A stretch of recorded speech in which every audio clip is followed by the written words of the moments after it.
An elementary school in Utah is catching a little bit of heat, just a little bit, because of a policy that they had for their St. Valentine's Day dance. Now, the school administrators believe that it would be a good idea to let the females in the school know that they are not allowed to say no to the boys who ask them to dance. And one of the parents was justifiably outraged by this. When Natalie Richards reached out to the school principal, he told her the dance was set up this way for a long time and that they never had any problem. Also, Weber School District official Lane Findley says that the rule was intended to teach students how to be inclusive. She also said, "We want to promote kindness, and so we want you to say yes when someone asks you to dance." Okay. So basically these little girls are not allowed, based on this school's policy, not allowed to say no when a boy asks her to dance, because the feelings for the little boys tend to be a little more important than the feelings that the little girls have. This is such a bad idea, and I'm glad that the parent here, Natalie Richards, called them out on it. I don't know whether or not they're planning on changing this policy, but it sends a really bad message, because one of the biggest issues that we're seeing with this Me Too movement is the fact that the men who are being accused of predatory behavior or any type of misconduct had this sense of entitlement.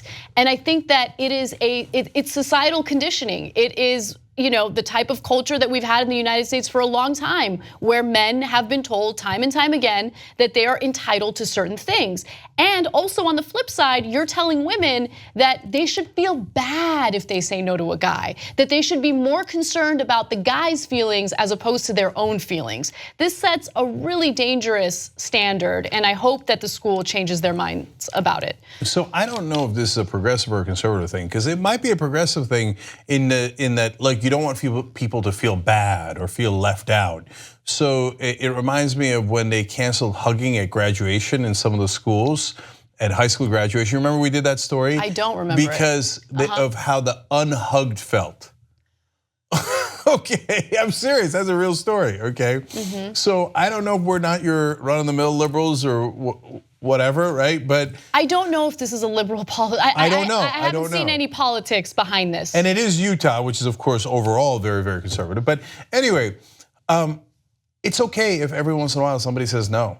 And especially in the context that Anna's talking about, and these are sixth graders, and you're teaching them. The rule is literally called just don't say no. This is crazy. No. This is crazy. This is insane. Okay, so for the sake of this conversation, let's extend this to a broader discussion about something that I actually didn't believe occurred, but actually does occur, and now I feel like we need to address it. The coddling thing. Okay, because coddling is actually happening. We're seeing it on college campuses right now, where students are losing their minds over speakers who don't agree with their politics. We can't have this happen, okay? We can't be overly concerned about people feeling offended or people getting their feelings hurt or crushed. This is life. Life basically presents you with a bunch of assholes, okay? Like, you're not gonna be sheltered from the meanies for the rest of your life. You have to deal with reality. Yes, boys and girls both need to understand that at some point in your life, you're gonna face rejection. You're gonna face rejection when you apply for a job, when you apply to go to certain schools. Rejection is just part of life. We need to toughen these kids up a little more. Yeah, and look, sometimes it's a little overstated, but there are some places where they have the safe spaces, et cetera. But look, it depends. I'm not saying there shouldn't be any safe spaces. There should be some place where you could relax and know that you're not going to get harassed or assaulted, et cetera. And it's nice to go home and have your parents take care of you or something like that, or even in a dorm to feel like, hey, this is not the place where we're gonna debate, where we're gonna get attacked, right? But that's not the whole world.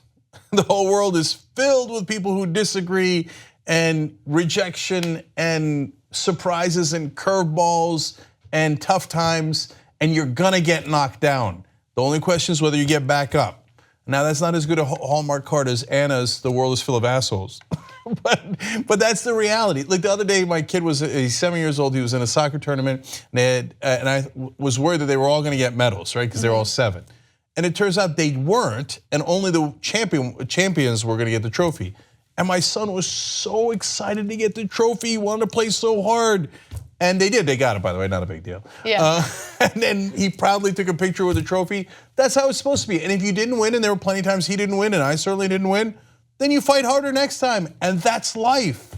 I just feel like it builds character and it builds willpower. And I don't know, I know that I'm considered a millennial, but I just grew up in a different household, where my immigrant parents basically told me, if you fail at something, it's not everyone else's fault. It's probably because you're not working hard enough. Maybe you need to do this. Maybe you should attempt to do things differently. If I got rejected by anything, like I did ballet growing up, right? If I didn't get the solo I wanted, they wouldn't go and yell at the dance instructor about how I didn't get that solo. They would tell me, you need to work harder, you need to practice more. I just feel like this culture that we're setting up where everyone needs to be concerned about everyone else's feelings is a bad idea. All right, and last two things on this. Look, this whole idea, and I've seen other liberals honestly teach their kids, they never want to say no to their kids because they think that's negative and not the right way to go. My parents said no to me all the time. You know why? Because we didn't have money. So hey, can I buy that? No.